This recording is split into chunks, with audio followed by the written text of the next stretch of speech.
My name is Greg Nichols and I am the Crop and Fertility Manager for Walters Gardens in the bare root field division. Welcome, and I look forward to taking you on this virtual tour today.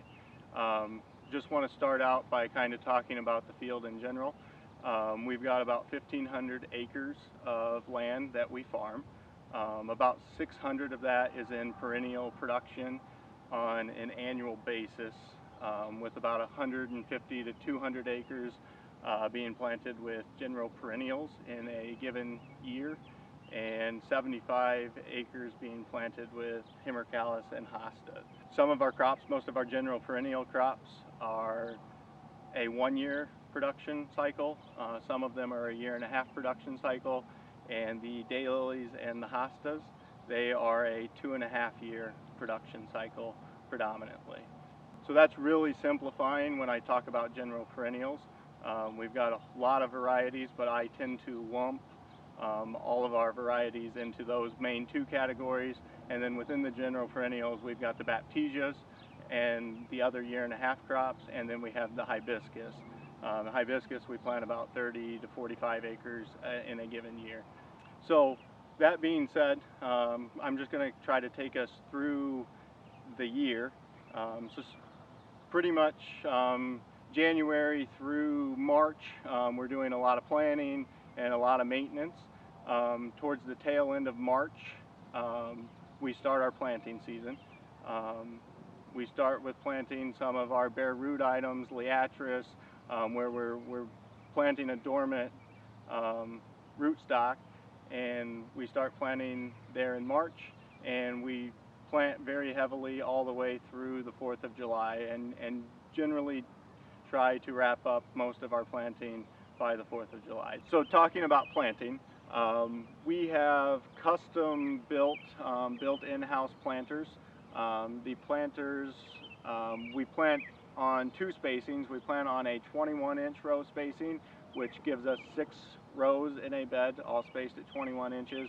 And then we also plant on 28-inch spacing, 4 rows in a bed.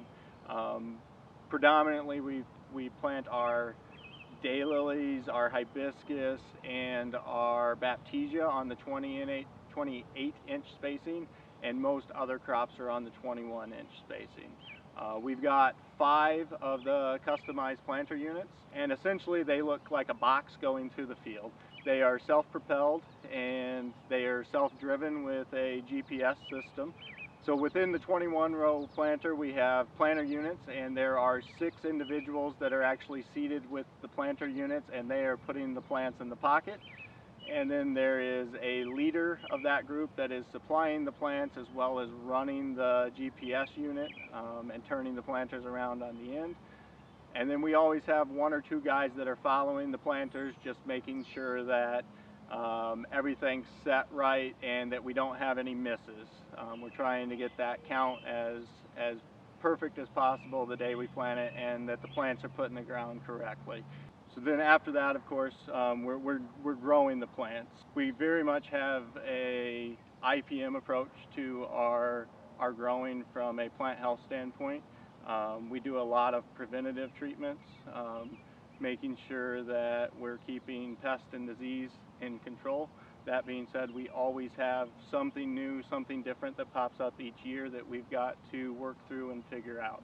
As far as fertility goes, we certainly work with one of our local ag suppliers, and they do some grid sampling for us. We do a lot of our grid sampling and some of our soil amendments the fall prior to planting a block, and the rest of it we do in season. For our fertilizer, we use a custom blend of synthetic fertilizer that we purchase from the local vendor.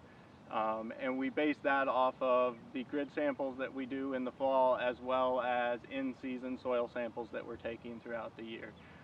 We will apply anywhere between probably 3 and 5 times on most of our crops in a given year. Again, we base our fertilizer on what's going on in the soil based on our test, as well as what the plants are saying they need. And we kind of customize that throughout the season. There are many items that we do some trimming on throughout the year just to clean them up a little bit and encourage branching and encourage that fresh growth and more eye development. And then watering. Watering is probably one of the biggest things that we have to do out here. Walters Gardens has certainly chosen to farm some pretty sandy ground. We've chose ground that works well for us, that allows us to get in on it earlier in the spring and later in the fall than some of the heavier ground. We have 3 types of irrigation. We use aluminum solid set pipe. We also have a couple of linear systems that run over the crop, and then we use hard hose guns. We base the irrigation type that we use on the crops and what they are able to withstand. The hard hose gun puts out a larger quantity of water and probably less finesse in how much water we can put down, where the solid set pipe, we're able to put down a smaller amount of water more often than we are with the gun. Weeds are probably one of the other big issues that we have in the field. So most of our crops, the day they're transplanted or within the week that they're transplanted, they are receiving a herbicide treatment over the top, and that gets watered in. Once that chemical has broke down and we're no longer getting the control that we need, we start a process of cultivating our blocks and then hand hoeing the blocks with our staff. Once we've gone through the season, we have the plants ready to go. Generally in late October, early November is kind of when we really get started with our digging process. We definitely wait for 1, 2, 3 good hard frost/freezes. We want our plants to go naturally dormant, and then we do what we call our storage dig, where we go out and we dig a large portion of the plants that we're intending for sales there that next winter spring shipping season. So this past year we dug about 8,300 cribs in the fall digging window, and again that starts in end of October generally, and it carries through until we are no longer able to dig because of the weather. So the ground has become too hard or there's too much snow cover allowing us not to get in anymore. That also being said, I kind of started with January through March. We're doing a lot of maintenance. We also have a big push for digging in the spring as well. So anything we don't dig in the fall, we dig in the spring. And there we're trying to dig things before they break out of dormancy. We certainly found that digging things dormant and storing them dormant is a much better starter piece for our customers. Talking about the harvest process, our harvest team usually consists of 3 tractors and then a pickup truck with a group of people there. The first piece of equipment is a tractor with a flail chopper behind it, and that flail chopper is actually removing the top off the plant.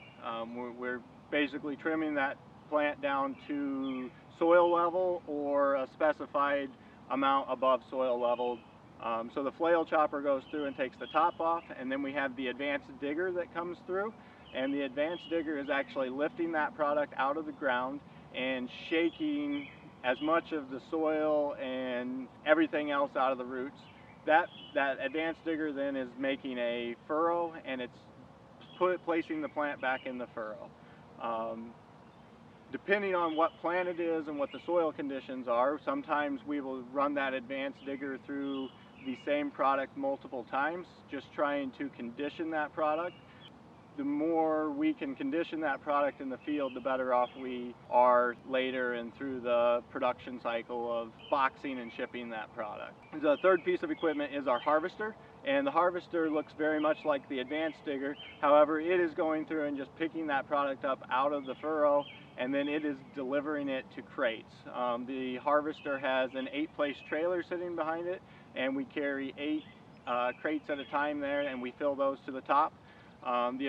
The harvester has a computer system in it, and that computer system is printing our labels. We're attaching labels right to the crates at that point to make sure we're getting the right product in the right box, and that can carry through into our bare root production as well. So then the team of people on the back there, there's always 3 individuals working on the trailer. One guy is on the trailer ensuring that the product's going into the cribs correctly. We've got a person that's walking or riding behind the trailer, picking up any plants that don't come up the elevator of the harvester. And then we've got the 3rd individual that's driving the pickup truck, bringing a new trailer and delivering the full trailer to the dock for the product to be shipped to the building.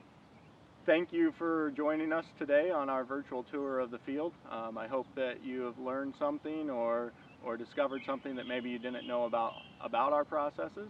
And I certainly hope that someday you're able to join us for an actual field tour, not just a virtual one. Thank you.